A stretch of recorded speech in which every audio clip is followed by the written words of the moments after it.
बारिश का कहर। रामप्रकाश नाम का एक आदमी अपनी बीवी सरिता और उसकी 1 साल की बेटी चंचल के साथ एक गांव में रहता था। गांव का नाम बस्ती था। वहां के लोग अपना गुजारा खेती बाड़ी से करते थे। वे लोग हर प्रकार के अनाज तथा सब्जियां और फल उगाते थे। रामप्रकाश उस गांव में खुद के और लोगों के अनाज को शहर में अच्छे दामों में बिकवाता था। उसकी शहर में बहुत पहचान थी, इसलिए गांव के सभी लोग अपना अनाज रामप्रकाश से ही बिकवाते थे। हर बार की तरह इस बार भी गांव के लोग चावल और गेहूं की फसल काट कर रख रहे थे। इस बार बहुत ही ज्यादा अनाज का उत्पादन हुआ है। इस साल बहुत मुनाफा होगा। हाँ जी, इस बार तो आमदनी खूब होगी। कुछ दिन में ही आप इन अनाजों को शहर जाकर बेच आइए। इस बार हम अपना पक्का मकान जरूर बनाएंगे। आप तो जानते ही हो, बारिश का कोई भरोसा नहीं है, कब आ जाए किसे पता। उन दोनों की बातें उनके ही गांव में रहने वाला बैजू सुन रहा था। अरे भैया, क्या बात है, आप तो पक्के मकान बनाने की बात कर रहे हो। अच्छा है, सबकी तरक्की देख मुझे बहुत खुशी हो रही है। मेरा भी अनाज शहर जाके अच्छे भाव में बिकवा दीजिए। पिछली बार ज्यादा मुनाफा नहीं मिला था, इस बार थोड़ा कोशिश कीजिए कि अच्छा मूल्य मिल जाए। गांव के लोग हंसी खुशी से बातें कर ही रहे थे, तभी अचानक तेज हवा चलने लगी, फिर जोर से बारिश होने लगी। सभी किसान अपनी फसल खेत में ही छोड़कर वहां से निकल जाते हैं। वे सोचते हैं कि थोड़ी देर में बारिश चली जाएगी तो दोबारा अपने काम में लग जाएंगे। अरे ये बारिश तो बढ़ते ही जा रही है। ऐसा ही चलता रहा तो हमारा पूरा अनाज नष्ट हो जाएगा। भगवान करे बारिश जल्दी खत्म हो जाए। तेज हवा चलने के बाद बरसे बादल किसानों पर आफत बनकर टूटे। गांव के सभी लोगों ने गेहूं और चावल की फसलें खेत में ही छोड़ रखी थी। उन्हें बस सुबह होने का इंतजार था। सुबह होते ही जब सभी लोग खेत पहुंचे, तब वहां का नजारा देख लोग दंग रह गए। वर्षा के कारण अनाज की फसल बर्बाद हो गई थी। इसके अलावा फलों और सब्जियों की फसल भी बर्बाद हो गई थी। हे भगवान, ये तो अनर्थ ही हो गया। पूरी फसल नष्ट हो गई। इस बार तो सबसे ज्यादा उम्मीद थी। लगता है हमें किसी की नजर लग गई। अब हमारा क्या होगा? हम क्या खाएंगे? सभी गांव वाले बची खुची फसल वहां से उठाकर निराश होकर अपने घर चले जाते हैं। तभी कहर बनकर बारिश फिर आ जाती है। इस बार पहले से भी ज्यादा बारिश होने लगती है। बारिश के साथ साथ अब ओले भी पड़ने लगे। भगवान, ये कैसी परीक्षा ले रहे हो? पूरी फसल तो बर्बाद हो चुकी है। अब क्या बेघर भी करना चाहते हो? सब ठीक हो जाएगा। फिलहाल घर चलते हैं। 1-2 दिन में बारिश चली जाएगी। कुछ दिन का राशन तो बचा ही है, उससे गुजारा कर लेंगे। फिर देखते हैं क्या करना है। सरिता और रामप्रकाश अपने घर की ओर जाते हैं। तभी वहां देखते हैं कि पानी घुटने तक आ चुका है।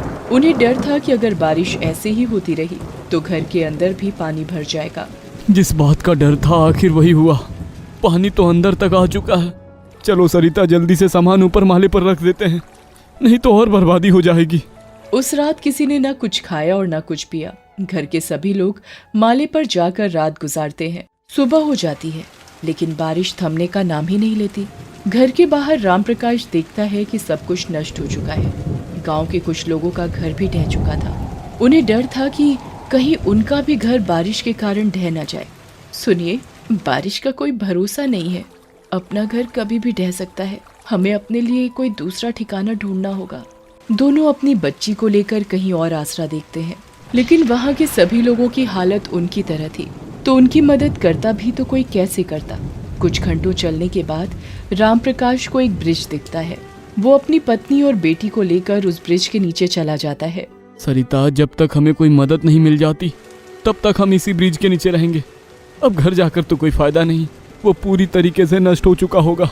आखिर ये सब हम गरीबों के साथ ही क्यों होता है? लोगों के लिए हम अनाज बोते थे और अब खुद दाने दाने के लिए मोहताज हो चुके हैं। आज तो जैसे तैसे गुजारा हो जाएगा, लेकिन कल का क्या? आज तो थोड़ा बहुत खाना भी है, कल पता नहीं हमें खाना नसीब होगा भी कि नहीं। उस रात रामप्रकाश और सरिता कल की चिंता में पूरी रात सो नहीं पाते। सुबह जब सरिता चंचल को उठाती है, तब देखती है कि उसका बदन बुखार से तप रहा है। इन दोनों से अपनी बच्ची की ऐसी हालत देखी नहीं जा रही थी। रो रो कर सरिता का बुरा हाल हो रहा था। उनके लिए ये एक कठिन परीक्षा थी। रामप्रकाश खाने की व्यवस्था करने बाहर जाता है।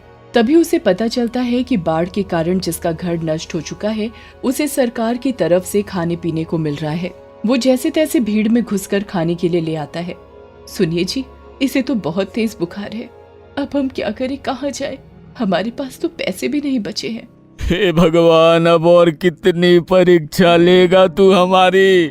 इतना असहाय तो मैंने कभी महसूस नहीं किया जितना आज कर रहा हूँ।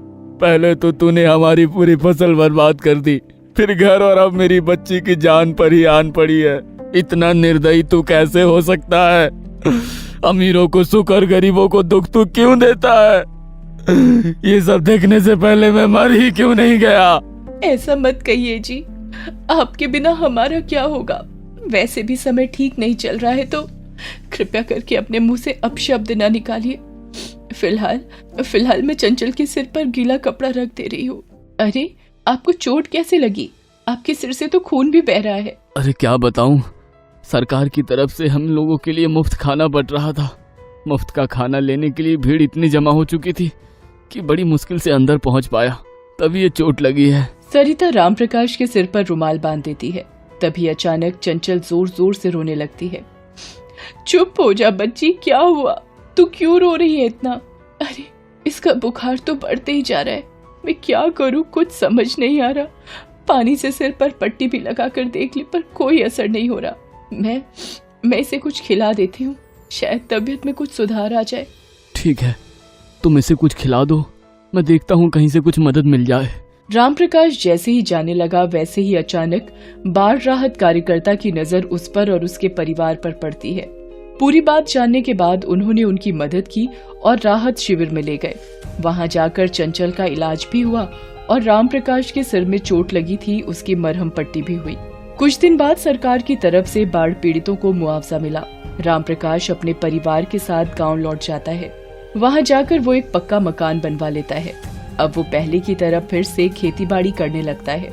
दूसरी ओर सरिता लोगों के लिए टिफिन देने का काम शुरू कर देती है, ताकि फिर कभी ऐसी समस्या आएगी तो उनके पास विकल्प में दूसरा कमाई का जरिया भी होगा। अब दोनों की जिंदगी अच्छी बीत रही है। जादुई 5 मुख वाली मछली। आरती आज चुपचाप नदी के किनारे बैठकर कुछ सोच रही थी।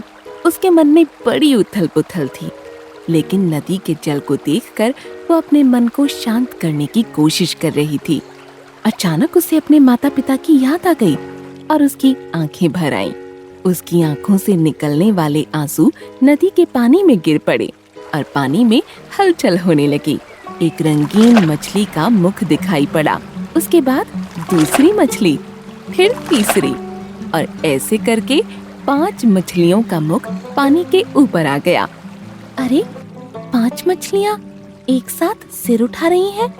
इतनी सुंदर मछलियाँ मैंने अपने जीवन में कभी नहीं देखी थी। इतने में आरती ने देखा कि 5 मछलियों का धड़ एक ही है। हे भगवान, ये कैसी लीला है? पंचमुखी मछली के दर्शन हो गए। मैंने पंचमुखी नाग के बारे में सुना था, लेकिन पंचमुखी मछली को प्रथम बार देख रही हूँ, जबकि इनके बारे में तो कभी सुना ही नहीं था। हे बालिके, तुम्हारा नाम क्या है? जी, मेरा नाम आरती है। देखो, जैसे ही तुम्हारे आंसू पानी में गिरे, मुझे तुम्हारी दुख का एहसास हो गया। मुझसे रहा न गया और मैं तुम्हारे सामने प्रकट हो गई। मुझे बताओ, तुम्हें क्या कष्ट है? ऐसे ही माँ और बाबू की याद आ गई, सो आंखें भर आईं। बचपन से अनाथ हूँ ना, चाचा चाची ने पाला है। चाचा बेरोजगार है और चाची भी लाचार है। पूरे घर में गरीबी का आलम रहता है। दाल चावल आटा घर में हरदम ही कम रहता है। कभी कभी तो हम भूसी की रोटी खाकर सो जाते हैं। इसी तरह अपनी जिंदगी बिताते हैं। अरे रे रे रे, तुम तो बहुत गरीबी में पल रही हो। तुम्हारी आप बीती सुनकर मुझे बहुत दुख हुआ।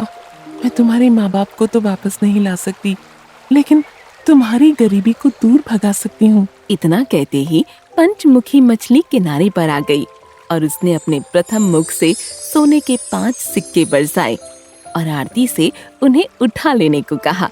ये लो 5 सोने के सिक्के, इनकी कीमत बहुत ज्यादा है। तुम्हारी गरीबी मैं दूर करूंगी, ये मेरा वादा है। इन्हें ले जाओ और चैन की बंसी बजाओ। आरती सोने के सिक्के पाकर बहुत खुश हो गई। उसने पंचमुखी को धन्यवाद कहा और घर की तरफ चल पड़ी। वो रास्ते में जा ही रही थी कि इतने में अचानक उसके सामने 2 बदमाश आ गए। ए लड़की, दिखा तेरे हाथ में क्या है, क्या छुपा रही है? आप लोग कौन हैं? मेरे रास्ते से हट जाइए। दोनों बदमाशों में से एक बदमाश आगे बढ़ा और उसने आरती के हाथ से 5 सोने के सिक्के छीन लिए। जा, अब चुपचाप अपने घर चली जा। हमारे बारे में किसी को मत बताना, वरना ठीक नहीं होगा। आरती बहुत दुखी हो गई और नदी की तरफ फिर लौट गई। वो जैसे ही नदी के पास पहुंची, पंचमुखी मछली जल से बाहर देखने लगी। आरती, इतनी जल्दी वापस क्यों आ गई? तुम्हारे चेहरे पर अब मायूसी क्यों छा गई? मछली रानी, 2 बदमाशों ने मेरे 5 सोने के सिक्के छीन लिए। मेरी किस्मत में ही गरीबी लिखी है, तो आप मुझे कैसे उबार पाएंगी? नहीं नहीं, अब तुम्हारे परिवार से गरीबी का नामो निशान मिट जाएगा। ये लो, मैं तुम्हें और 5 सोने के सिक्के दे रही हूँ। वो पहले वाले 5 सोने के सिक्के भी तुम्हारे ही होंगे। जाओ, ले लो। पंचमुखी मछली की आंखों से एक जादुई रोशनी निकलकर आगे जा रही थी। शायद उन 2 बदमाशों पर छा रही थी। आरती आगे बढ़ी तो उसने देखा दोनों बदमाश मूर्ति बने खड़े हैं। 5 सोने के सिक्के नीचे पड़े हुए हैं। उसे बड़ा आश्चर्य हुआ। दोनों बदमाश ना हिल रहे थे, ना डुल रहे थे, ना ही मुख से कुछ बोल रहे थे। आरती ने 5 सोने के सिक्के उठा लिए और अपने घर की तरफ बढ़ गई। चाची, अब हमारे दुख भरे दिन बीत गए, सुख भरे दिन आए हैं और देखो, जीवन में नया रंग लाए हैं। इतना कहते ही आरती ने सोने के 10 सिक्कों को चाची के सामने रख दिया। चाची तो आंख फाड़ फाड़ कर देखती ही रह गईं। उन्होंने चाचा को भी बुला लिया। अरे आरती, सोने के इतने सारे सिक्के तुझे कहाँ मिले? कहीं तूने चोरी तो नहीं की? कैसी बात कर रही हो? अपनी आरती चोर नहीं है। बता दे बेटा, कहाँ मिले? चाचा, ये सिक्के मुझे पास की नदी में रहने वाली 5 मुख वाली जादुई मछली ने दिए। उन्होंने ये भी कहा कि हमारी गरीबी दूर कर देगी, ये उसका वादा है। इतने में चाचा के पड़ोस में रहने वाली रुनझुन चाची आ गई। वो बहुत लालची और मतलबी औरत थी। अरे भगवान, इतने सोने के सिक्के आपकी झोली में किसने फेंके? आप तो माला माल हो गए। सब ऊपर वाले की देन है, किस्मत का खेल है। चाचा की बात रुनझुन के गले के नीचे नहीं उतरी। वो सच्चाई जानना चाहती थी। आरती के घर की माली हालत बहुत अच्छी हो गई। घर में साजो सामान, कपड़े, गहने सब कुछ आ गए। रुनझुन प्रतिदिन जलती भुनती रहती थी। आरती पर उसकी पूरी नजर थी। एक दिन उसने आरती को पंचमुखी मछली से धन दौलत लेते हुए देख लिया। उसके मुंह में पानी आ गया। उसने फटे पुराने कपड़े पहने और आंसू बहाने का नाटक करती हुई नदी किनारे पहुंच गई। जोर जोर से रोने लगी। इतने में पंचमुखी मछली पानी से बाहर आ गई। अरे, तुम रो क्यों रही हो? अपनी गरीबी पर आंसू बहा रही हूँ। तुम और गरीब, कैसा नसीब। ये कपड़े क्यों फाड़े? एक काम करो। आप कहे तो 10 काम भी कर सकती हूँ। नहीं नहीं, एक ही काम है। घर जाओ और ध्यान से देखो, क्या जो तुम कर रही हो वो सच है? सब देख कर आओ, फिर मुझे बताओ। रुनझुन तेज कदमों से घर चली गई। घर का दृश्य देखकर उसकी घिघी बंध गई। पूरा घर गरीबी की दास्तान सुना रहा था। गरीबी की टूटी चारपाई के सिवा कुछ नजर नहीं आ रहा था। हे भगवान, कहाँ गया मेरा सामान? मैं तो लुट गई, बर्बाद हो गई। सचमुच बहुत बड़ी गरीब हो गई। मेरी धन दौलत न जाने कहाँ खो गई। रुनझुन दौड़कर पंचमुखी मछली के पास आ गई। अरे मछली रानी, गजब हो गया। मैं तो सचमुच गरीब हो गई, सबसे बड़ी बदनसीब हो गई। इसका मतलब तुम मुझसे झूठ बोल रही थी, गरीबी का नाटक दिखा रही थी। नहीं नहीं, मैं सच कह रही थी। देखो, तुम 1 नंबर की झूठी हो। तुमने जानबूझकर फटे पुराने कपड़े पहने और धन पाने के लालच में यहाँ आ गई। मैं उनकी मदद करती हूँ जो नेक हैं, जरूरतमंद हैं। अब चुपचाप यहाँ से चली जाओ और फिर लौटकर मेरे पास मत आना। रुनझुन का मुंह लटक गया। और वो घर की ओर चली गई। आरती अपने चाचा चाची के साथ धन संपदा पाकर सुखपूर्वक जीवन बिताने लगी और पंचमुखी मछली के गुण गाने लगी।